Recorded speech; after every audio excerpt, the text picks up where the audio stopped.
Es la fe que más rápidamente crece del mundo. 1 de cada 4 personas de la Tierra encuentra la paz espiritual en las palabras del Corán. Hace casi 1400 años, el ángel Gabriel se apareció ante Mahoma y le hizo revelaciones que él debería entregar al resto de la humanidad. Se pasó el resto de su vida comunicando el mensaje de Dios y estableciendo un ejemplo de cómo debería vivir todo ser humano. Hoy en día, muchos norteamericanos asocian el Islam con imágenes de violencia y odio, pero tales escenas son obra de unos cuantos fanáticos suicidas. Sus actos contradicen directamente las enseñanzas de Mahoma y empañan el recuerdo de un hombre que hace mucho tiempo trajo un nuevo mensaje de esperanza y serenidad. No es posible decir que el profeta sea un hombre que apoye el odio. El problema del Islam es sin duda el aspecto de la religión islámica que más se ha malinterpretado.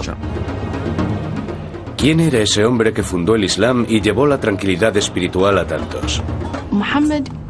Se suele pensar que Mahoma es adorado como los cristianos adoran a Jesús, pero no es así en absoluto, para nada. Era un ser humano normal con los mismos sentimientos, miedos e inseguridades con las que vivimos nosotros. Hoy en día, las palabras de tolerancia y paz de Mahoma ofrecen a muchos la misma guía de hace siglos. Mahoma, el profeta.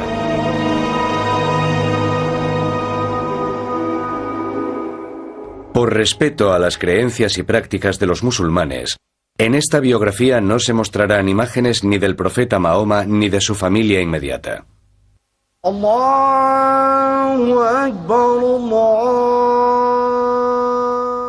5 minutos cada día, más de 1.500 millones de personas miran hacia la antigua ciudad de la Meca y ofrecen sus oraciones a Alá. Desde Nueva York a Indonesia, desde Nigeria a las llanuras de Asia Central, los musulmanes repiten las palabras que aprendieron hace 1400 años de labios de un humilde mercader y profesor gentil llamado Mahoma.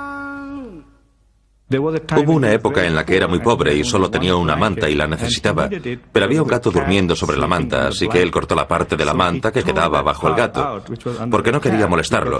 Cogió el resto de la manta y se marchó. La vida de Mahoma ibn Abdullah comenzó en el año 570 de nuestra era.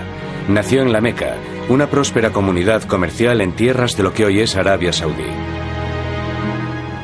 Nadie podía saber que la vida de ese niño se convertiría en los cimientos de una religión que un día cambiaría la historia.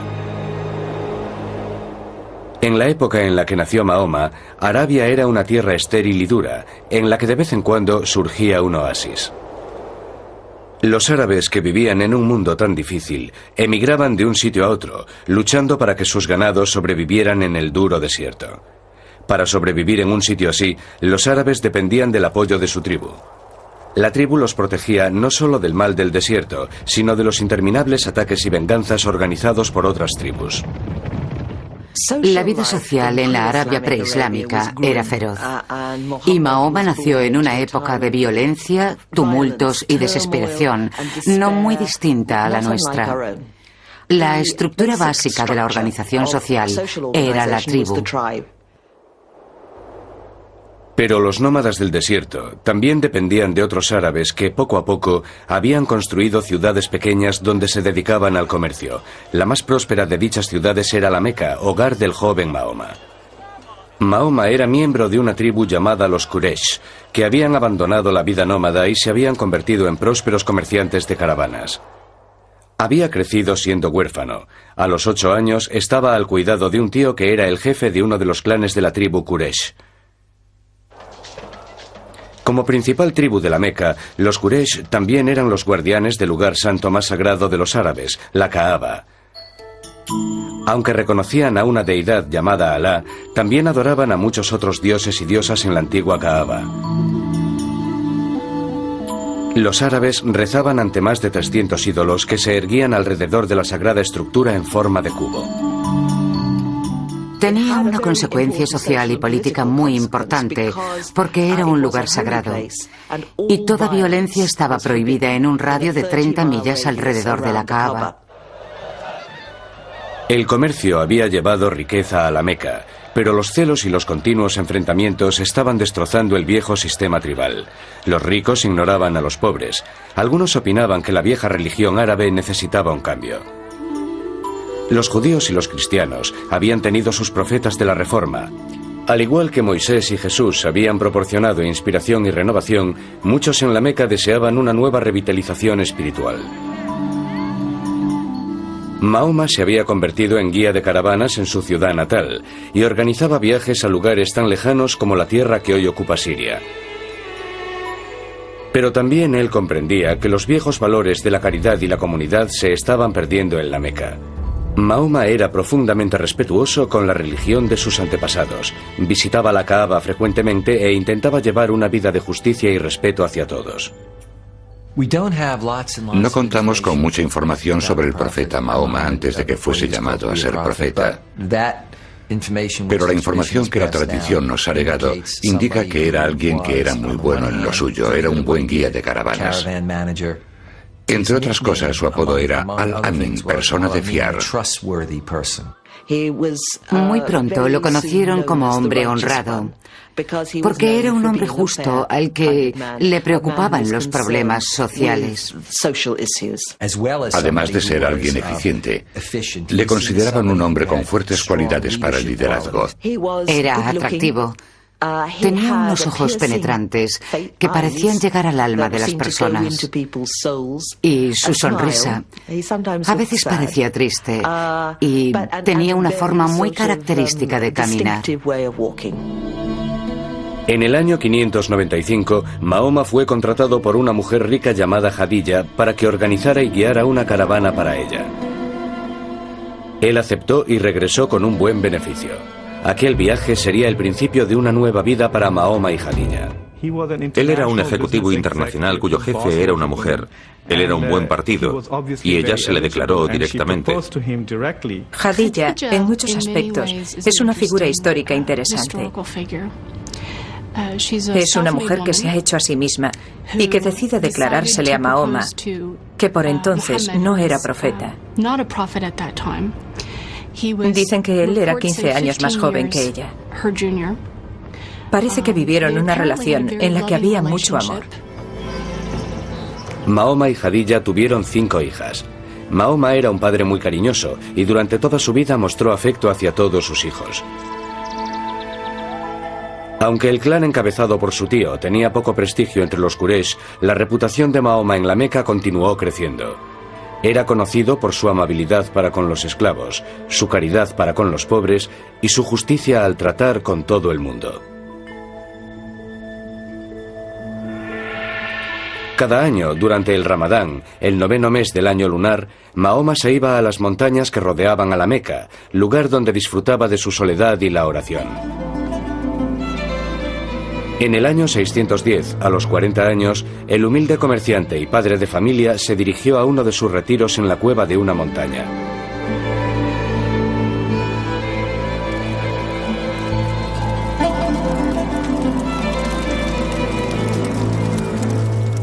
Día y noche, Mahoma permanecía en la cueva ayunando y orando. Una noche, mientras las llamas danzaban contra las oscuras paredes de la cueva, la vida de Mahoma cambió para siempre. De repente, un ángel que había tomado la forma de un hombre se apareció ante él y le ordenó: «Revela». Mahoma se sintió aterrado y confuso y dijo que él no tenía nada que revelar. El ángel atenazó a Mahoma en un sofocante abrazo, lo apretaba cada vez más hasta que parecía que le arrancaría del cuerpo hasta el último suspiro.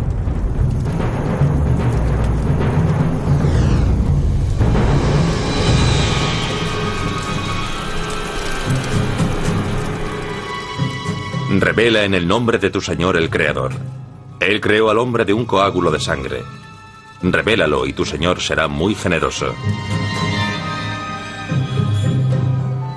Mahoma estaba aterrado y salió corriendo de la cueva. Estaba seguro de que le estaba ocurriendo algo horrible, pero mientras intentaba descender de la montaña, el ángel regresó y le habló. Oh Mahoma, tú eres el mensajero de Dios, y yo soy Gabriel. Estaba aterrado. Cualquiera lo estaría si de repente empezara a escuchar voces y a ver visiones de ángeles. La tradición sobre la vida del profeta nos dice que regresó de esta experiencia profundamente afectado. Petrificado por el miedo que le producía una experiencia mística que no comprendía, Mahoma regresó corriendo junto a Jadilla. Ella lo abrazó y le dijo: querido, sabes que esas cosas proceden de Dios. Fue ella quien lo convenció de que no eran alucinaciones. Pero por el miedo, Mahoma no comprendió totalmente los aterradores hechos que había vivido. Él no podía saber que el ángel Gabriel regresaría para entregarle la palabra de Dios, y que las palabras que acabarían saliendo de su boca alterarían para siempre el futuro de su gente y del mundo.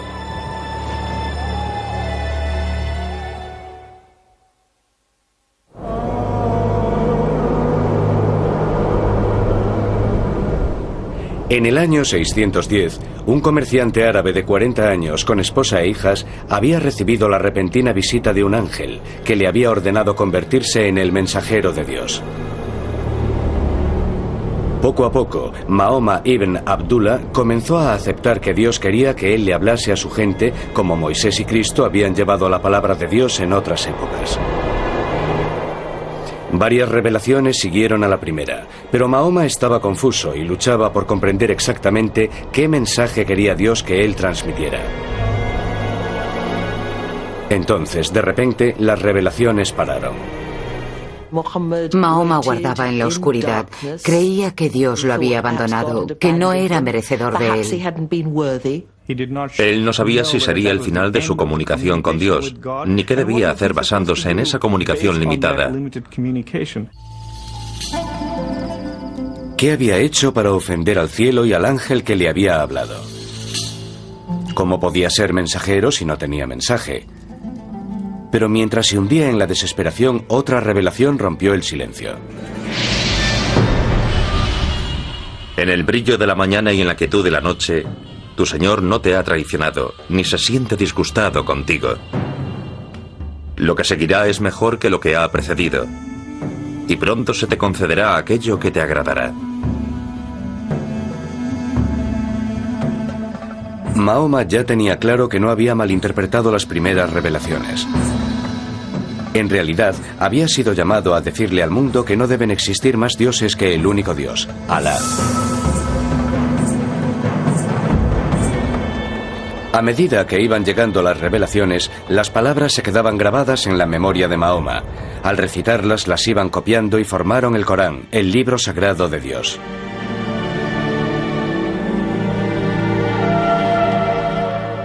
Al principio, solo Jadilla y unos pocos amigos íntimos y familiares aceptaron el Corán. Pero poco a poco Mahoma comenzó a extenderlo, y los árabes de otros clanes distintos del Quraysh comenzaron a abrazar el mensaje. Porque los que las escuchaban respondían a sus palabras, no como si fuesen instrucciones religiosas, sino como poesía. Antes del ascenso del Islam, los árabes no tenían una gran arquitectura, tampoco un importante arte textil y casi no existía la caligrafía. Pero tenían una excelente poesía, la poesía oral era el arte supremo. Lo que se había desarrollado por entonces era una cultura en la que la poesía jugaba el papel quizás que hoy juegan los programas de televisión, los culebrones en nuestra cultura moderna. En las aldeas y ciudades, o en los simples campamentos de beduinos en el desierto, los árabes capaces de hacer poesía y música ocupaban un alto estatus. Cuando Mahoma entonaba los versículos del Corán, las palabras se convertían en música, y él conseguía tocar un nervio profundamente espiritual en los que lo escuchaban. Muchos decidieron abrazar el Islam y su mensaje, pero para Mahoma no aceptaban nada nuevo, sino que regresaban a la antigua religión. En cierto modo, el profeta llamaba a la gente para que regresase a la única fe verdadera, a la fe de Abraham, y al único Dios verdadero, no a un Dios nuevo, sino al único Dios verdadero que se había revelado ante Adán, Abraham, Moisés y Jesús. Por lo tanto, Mahoma, en el sentido más amplio de la palabra, es un reformador. Hasta el momento, Mahoma había evitado mencionar los ídolos que rodeaban la Kaaba. Pero llegó el momento en el que anunció que los Quraysh debían dejar de adorar a los demás dioses. Exigió una nueva y radical expresión de fe. Las palabras comenzaban así: Él es Alá, el único. Alá, el eterno, el absoluto. No ha engendrado, ni ha sido engendrado. Y no hay nadie más como él. No podía haber mayor lealtad que la debida a Dios, ni a ninguna deidad tribal, ni a un ídolo tradicional, ni siquiera a la tribu. Este mercader de buenos modales exigía a los árabes que traicionasen a los dioses de sus antepasados.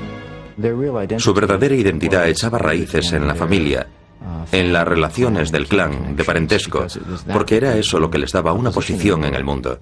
Cuando llega Mahoma con sus nuevas ideas religiosas o intentando renovarlas, centrándose en el monoteísmo, la gente se preguntaba, ¿qué pasó con nuestros abuelos o nuestros bisabuelos que eran paganos? Y Mahoma tenía que contestar, estarán quemándose en el infierno, porque no creyeron en un Dios único. Este nuevo mandamiento se llamaría Islam, que significa acto de rendición a la voluntad de Dios. Algunos en un principio no hacían ni caso al profeta porque era algo absurdo para la sociedad. Era alguien que había perdido la cabeza, se había vuelto loco. Pero al comenzar a desarrollar su comunidad seminal, y en calidad de profeta, dada su convicción, era tan público a la hora de predicar su mensaje que la clase dominante de los Quraysh comenzó a verlo como una amenaza. El nuevo mensaje del Islam desgarró la estructura de la comunidad Quraysh. Pronto, como hiciera Jesús antes que él, el ministerio de Mahoma volvía al padre en contra del hijo y a la familia en contra de la familia. La clase dirigente tenía miedo de que un hombre que decía recibir mensajes especiales de Alá, el Dios supremo del panteón árabe, pronto exigiese mayores poderes políticos.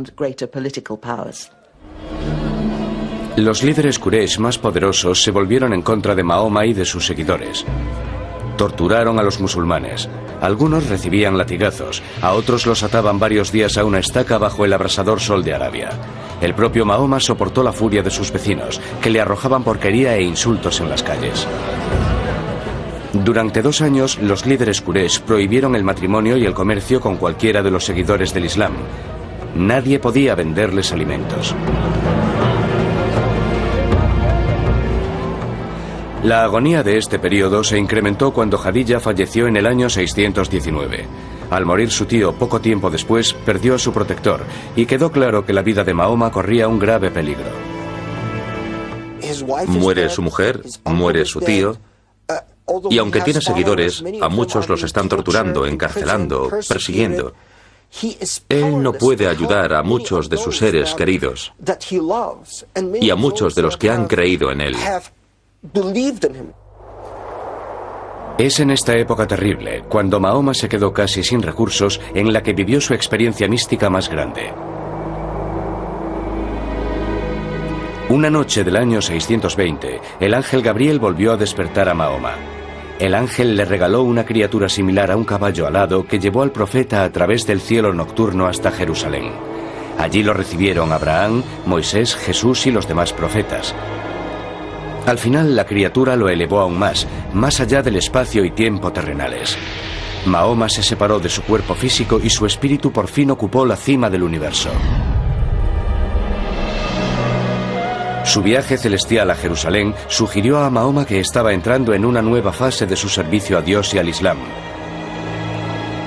También comprendió que no podía seguir quedándose en la Meca.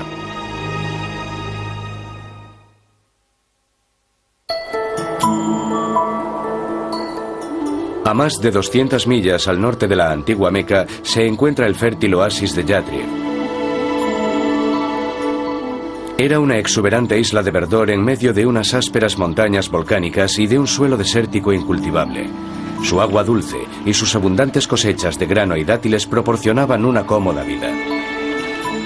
Pero Yatrib tenía problemas. Las tribus que habitaban tan idílico lugar estaban enzarzadas en una rivalidad mortal. Reunidas a la fuerza en tan pequeño oasis, las tribus estaban atrapadas en un comportamiento continuo de guerra y violencia. Era necesario que ocurriera algo que rompiera esa pauta. El mismo año en el que realizó su místico vuelo nocturno a Jerusalén, Mahoma conoció a 6 peregrinos de Yatrib que hacían su peregrinaje anual, o Hajj, a la Kaaba, en la Meca. Les contó a los hombres su misión y les recitó los versículos del Corán. Los hombres se sintieron conmovidos por el mensaje de Mahoma, pero también vieron en la persona del profeta a alguien que podía mediar en la situación de estancamiento en la violencia de Yatrib. Le hicieron una oferta. Los ciudadanos de Yatrib se someterían a Alá. A cambio, Mahoma sería su líder. Mahoma fue invitado a una comunidad que estaba en gran medida dividida y en desorden. Y lo invitaron diciéndole que necesitaban un líder fuerte para que organizase y guiase a la comunidad. Mahoma vio la oportunidad de expandir el Islam en Yatrib. También vio el santuario que lo protegería, a él y a sus seguidores, de la persecución. Pidió a todos los musulmanes que recogieran sus cosas y abandonaran la Meca para empezar una nueva vida. Era una empresa arriesgada, pero los musulmanes estaban dispuestos a arriesgarse. Mahoma y su discípulo más próximo se quedaron hasta que la mayoría de sus seguidores había abandonado la Meca. Los líderes Quraysh pronto comprendieron que cuando Mahoma se marchase ya no podrían controlarlo y se convertiría en el líder de sus rivales y posibles enemigos. Tomaron una decisión. Mahoma debía morir antes de llegar a la nueva tierra.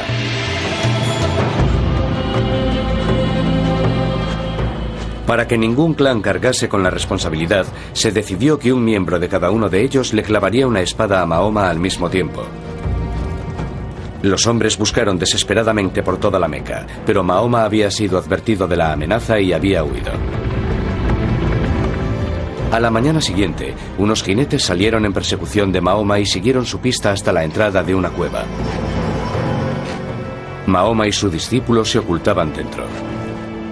Pero la tradición musulmana dice que los asesinos Quraysh encontraron una paloma que anidaba delante de la cueva, cuya entrada estaba cubierta por una telaraña.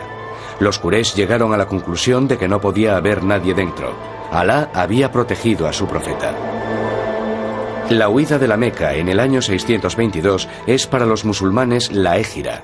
No hay ningún acontecimiento que tenga más importancia en la cultura del Islam. Se convirtió en el principio del calendario musulmán. Supuso el principio de la creación de la comunidad musulmana.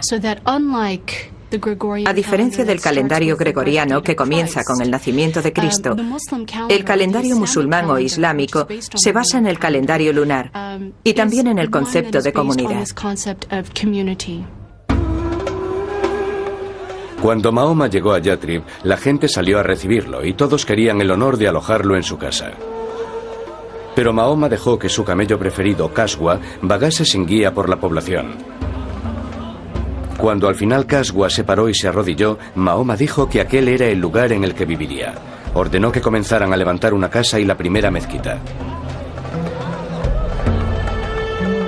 A partir de entonces, Yatrib se llamaría Medina, nombre que simplemente significa ciudad. Pero el mayor cambio se produciría en la naturaleza de la propia comunidad. Las visiones de Mahoma produjeron nuevas palabras para unir a sus propios seguidores de la Meca y a la gente de Medina. El Corán tenía un versículo nuevo. Aquellos que creyeron e hicieron la Égira, y aquellos que ofrecieron sus casas y su ayuda, son protectores los unos de los otros. Lo que él comenzó a crear en Medina fue algo que nunca se había visto en Arabia, algo totalmente nuevo.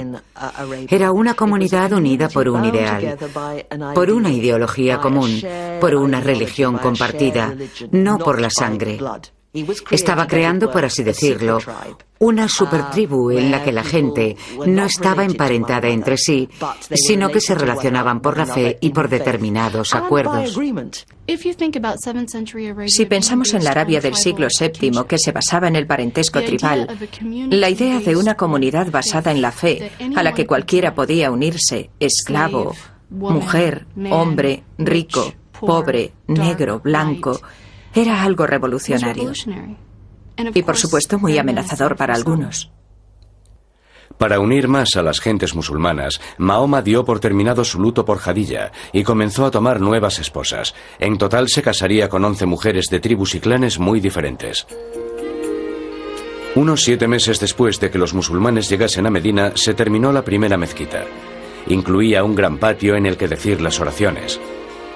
Se sopesaron varios métodos para llamar a los musulmanes a la oración. Tocar un cuerno, como los judíos, una campana, como los cristianos.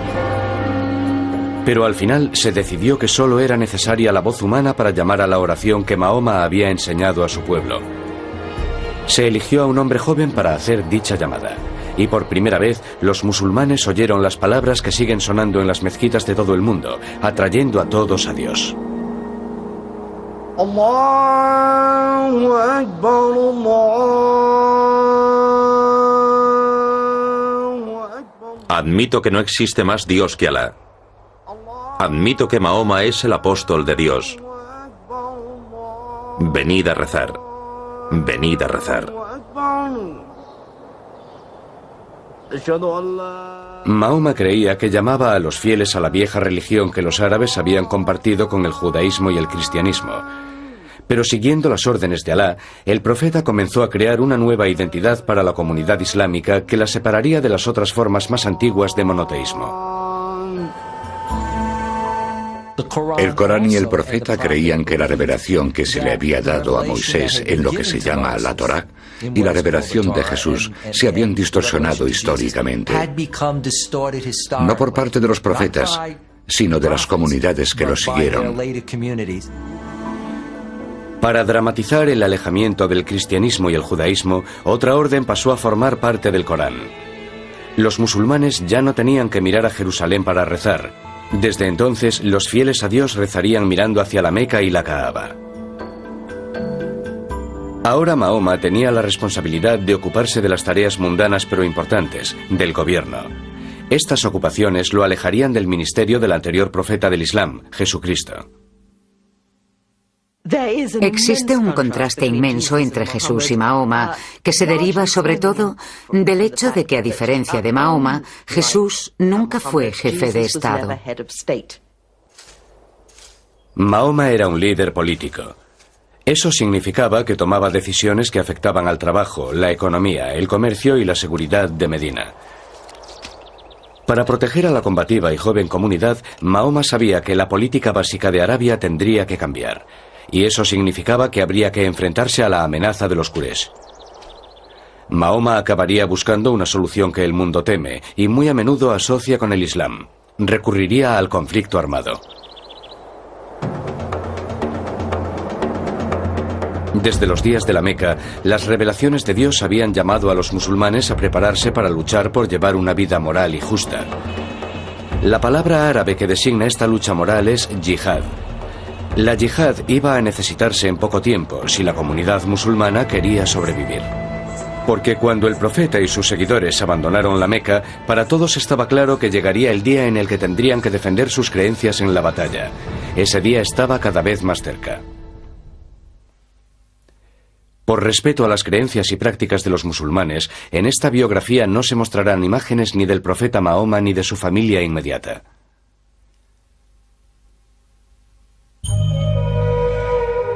Aunque los fundamentos religiosos del Islam incluían el mensaje de paz de Jesús, también habían adaptado la tradición judía de la justicia.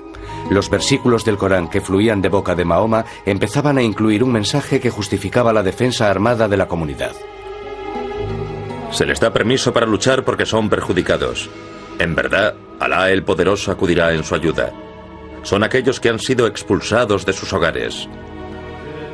Los planes de Mahoma para la defensa de la comunidad comenzaban a incluir la palabra yihad.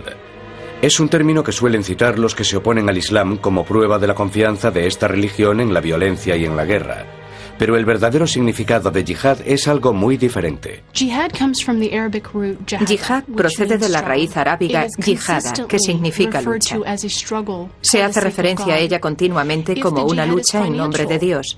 Si la yihad es financiera, se responde financieramente. Si la yihad es violenta, se responde con violencia. Y esas son maneras de restablecer la paz.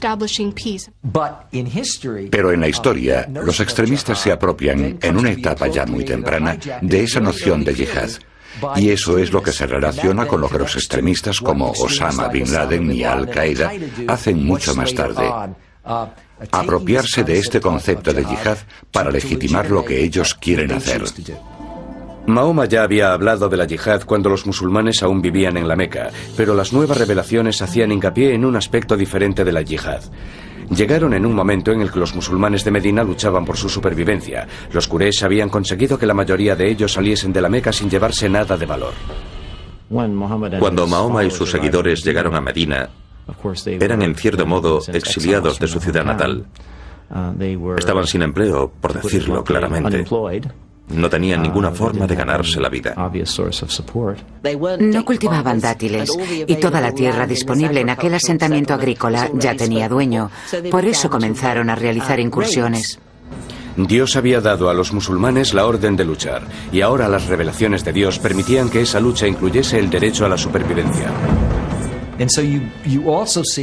Y así vemos cómo la yihad llega a definirse como el derecho y a veces la obligación de los musulmanes, tanto en calidad de individuos como de comunidad musulmana, a defenderse, a involucrarse en una guerra defensiva. Armado con la aprobación del Corán para defender su comunidad, Mahoma eligió una solución tradicional árabe: defiéndete atacando. Mahoma encabezaría el ejército que atacaría la caravana Quraysh más importante del año. El plan de Mahoma consistía en interceptar la caravana cuando ésta se acercase a los pozos de Badr, cerca del Mar Rojo. Pero antes de que sus fuerzas llegasen a los pozos, a la Meca llegaron noticias de la existencia del ejército musulmán. Los líderes Quraysh se escandalizaron por el hecho de que Mahoma intentase capturar su caravana. 1000 hombres salieron de la Meca para enfrentarse al ejército musulmán. Mahoma sabía que los Quraysh le obligarían a luchar. La noche anterior a la batalla, el profeta no sabía si sus hombres estaban dispuestos a morir en lo que ya se había convertido en una guerra. Pero después de escuchar las estimulantes arengas, sus seguidores juraron ofrecer sus vidas por el Islam. El ejército Quraysh superaba en número a los musulmanes en una proporción de 3-1. Pero al comenzar la batalla, Mahoma demostró poseer un gran sentido táctico, y sus guerreros luchaban con ferocidad. Los líderes Quraysh habían creído que con una demostración de su fuerza bastaría para vencer a los musulmanes. Pero a mediodía era el ejército de la Meca el que se dejaba dominar por el pánico y huía del campo de batalla. La entrega y unión del ejército musulmán habían salvado al Islam, pero el Islam se revelaría no solo merecedor de la victoria, sino también capaz de ser compasivo. Después de la primera victoria lograda por los musulmanes en la batalla de Badr, los musulmanes comenzaron, como solían hacer los árabes, a matar a los supervivientes. Y Mahoma de inmediato tuvo una revelación y dijo: no, esto debe parar, no debe haber matanza de supervivientes. Mahoma tenía una meta a largo plazo. El enemigo de hoy del guerrero musulmán debe convertirse mañana en su hermano en la fe. Decida a aquellos cautivos en vuestras manos: si Alá encuentra el bien en vuestros corazones, os dará algo mejor que aquello que os han arrebatado y os perdonará. La victoria de Badr tuvo grandes consecuencias. Después de la batalla, los conversos de toda Arabia empezaron a llegar a Medina. Al igual que los musulmanes, estos conversos vieron la victoria como una señal de la salvación de Dios y una protección similar a la división del Mar Rojo que hizo Dios para los israelitas. La batalla de Badr tiene una importancia enorme para la comunidad musulmana y creo que fue el primer acto político que tuvo éxito, que cimentó la visión o el sueño de que el Islam podría establecer una comunidad, que el Islam podría llegar a ser una civilización. Durante 3 años más, el ejército Quraysh intentaría destruir la comunidad musulmana. Ganaría algunas batallas, pero siempre Mahoma y sus seguidores luchaban y sobrevivían, mientras su número continuaba creciendo. Mientras el ejército mequinés luchaba por volver a casa después de la última batalla perdida, su líder se vio obligado a admitir por fin: todo hombre juicioso sabe ya que Mahoma no ha mentido. Medina y la comunidad musulmana estaban libres por fin de ser atacadas. El profeta estaba preparado para emprender el último paso en cumplimiento de su destino. Ese paso consistiría en regresar a la ciudad sagrada de la Meca.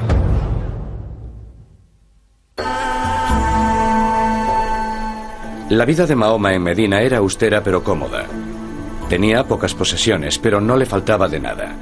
Habitaba unas habitaciones adyacentes a la mezquita y solía pasar cada noche en la habitación de alguna de sus mujeres.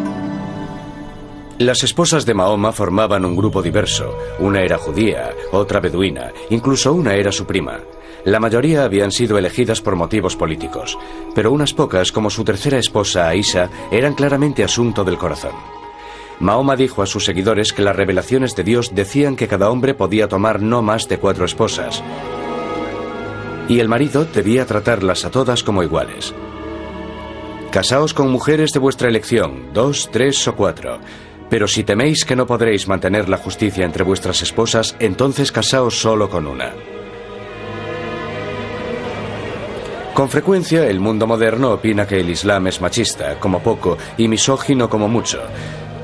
Pero en realidad las enseñanzas de Mahoma proporcionaron nuevos derechos a las mujeres, que en el mundo cristiano tardarían siglos en conseguir. El primero fue el derecho a la vida.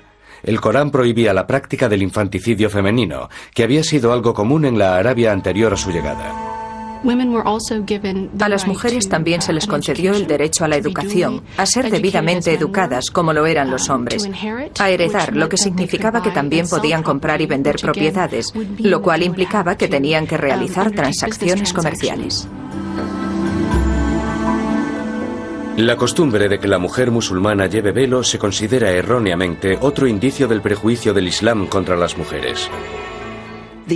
La emancipación de la mujer era un proyecto muy querido para el profeta.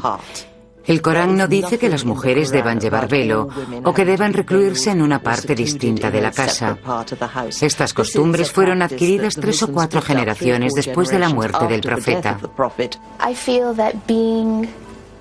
Creo que ser una mujer con educación contemporánea está más en la línea de lo que el profeta quería para la mujer que lo que hemos visto en la historia reciente del Islam.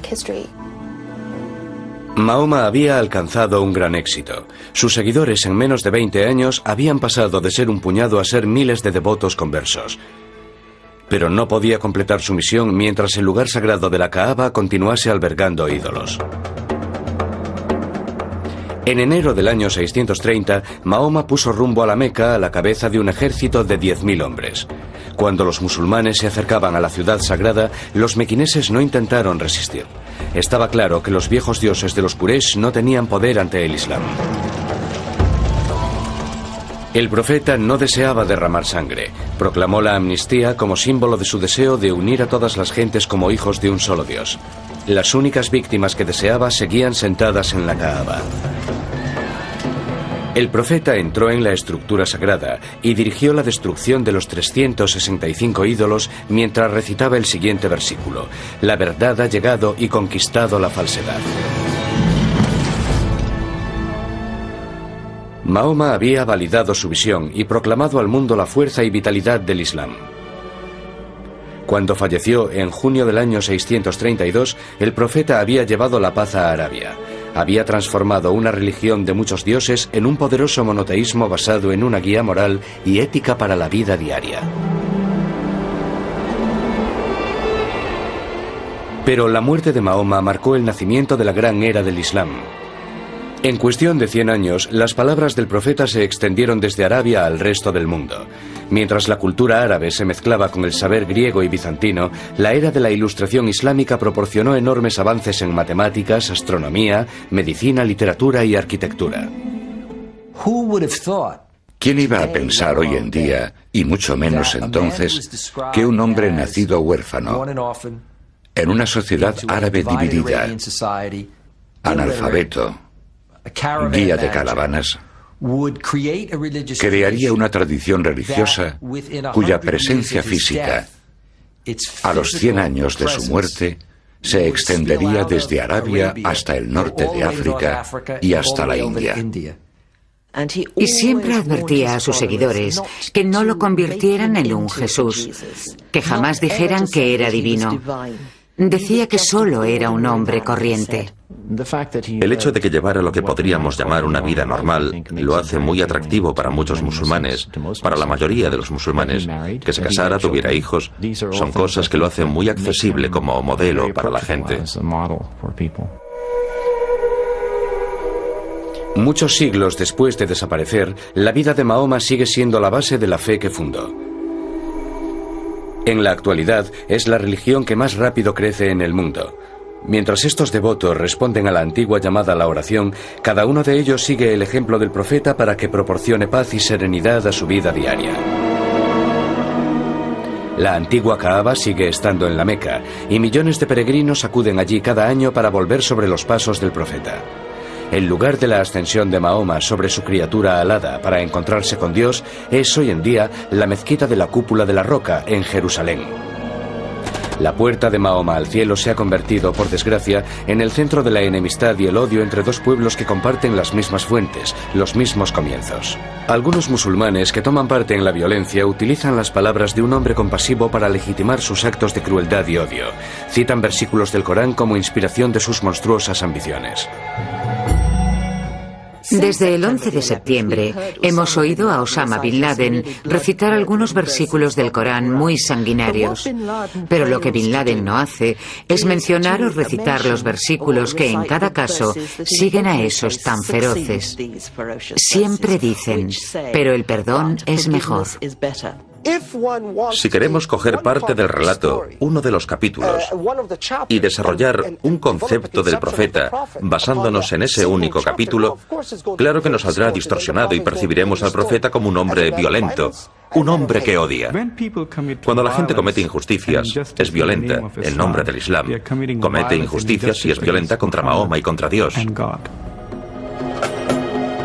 Para que la paz llegue a un mundo convulso, los musulmanes y los no musulmanes deberán hallar una fuente de confianza y aceptación de sus metas comunes. Una de esas fuentes podría ser una mejor comprensión de la vida de Mahoma. Liberadas de las motivaciones egoístas que algunos terroristas pretenden darles, las palabras del profeta siguen ofreciendo esperanza y optimismo a un mundo turbulento. Si alguien mata a un ser humano, será como si hubiese matado a toda la humanidad.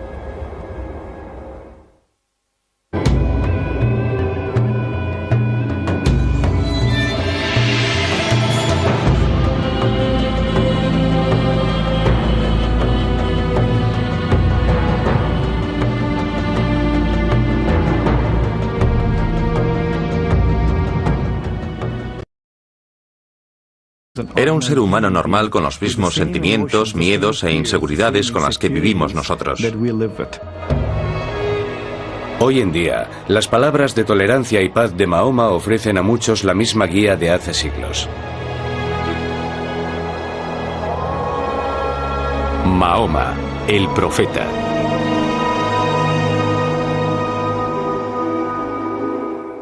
Por respeto a las creencias y prácticas de los musulmanes, en esta biografía no se mostrarán imágenes ni del profeta Mahoma ni de su familia inmediata. Allahu Akbar,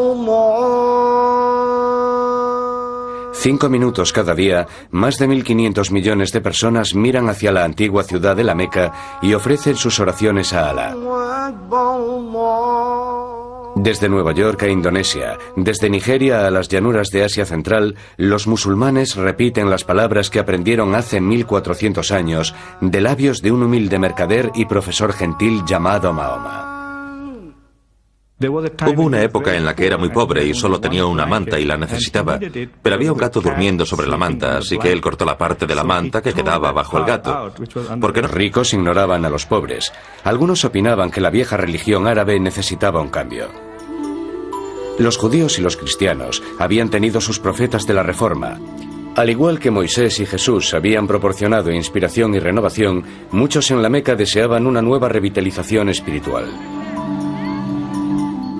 Mahoma se había convertido en guía de caravanas en su ciudad natal y organizaba viajes a lugares tan lejanos como la tierra que hoy ocupa Siria. Pero también él comprendía que los viejos valores de la caridad y la comunidad se estaban perdiendo en la Meca. Mahoma era profundamente respetuoso con la religión de sus antepasados, visitaba la Kaaba frecuentemente e intentaba llevar una vida de justicia y respeto hacia todos. No contamos con mucha información sobre el profeta Mahoma antes de que fuese llamado a ser profeta. Pero la información que la tradición nos ha legado indica que era alguien que era muy bueno en lo suyo, era un buen guía de caravanas. Entre otras cosas, su apodo era Al-Amin, persona de fiar. Muy pronto lo conocieron como hombre honrado, porque era un hombre justo al que Los nómadas del desierto también dependían de otros árabes que poco a poco habían construido ciudades pequeñas donde se dedicaban al comercio. La más próspera de dichas ciudades era la Meca, hogar del joven Mahoma.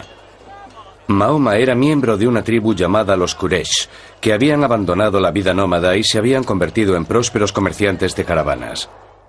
Había crecido siendo huérfano. A los 8 años estaba al cuidado de un tío que era el jefe de uno de los clanes de la tribu Quraysh.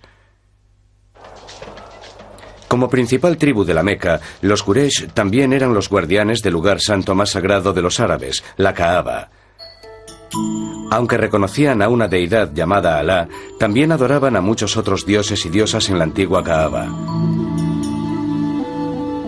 Los árabes rezaban ante más de 300 ídolos que se erguían alrededor de la sagrada estructura en forma de cubo. tenía una consecuencia social y política muy importante, porque era un lugar sagrado. Y toda violencia estaba prohibida en un radio de 30 millas alrededor de la Kaaba. El comercio había llevado riqueza a la Meca, pero los celos y los continuos enfrentamientos estaban destrozando el viejo sistema tribal.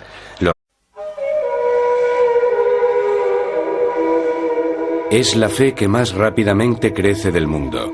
1 de cada 4 personas de la Tierra encuentra la paz espiritual en las palabras del Corán. Hace casi 1400 años, el ángel Gabriel se apareció ante Mahoma y le hizo revelaciones que él debería entregar al resto de la humanidad. Se pasó el resto de su vida comunicando el mensaje de Dios y estableciendo un ejemplo de cómo debería vivir todo ser humano.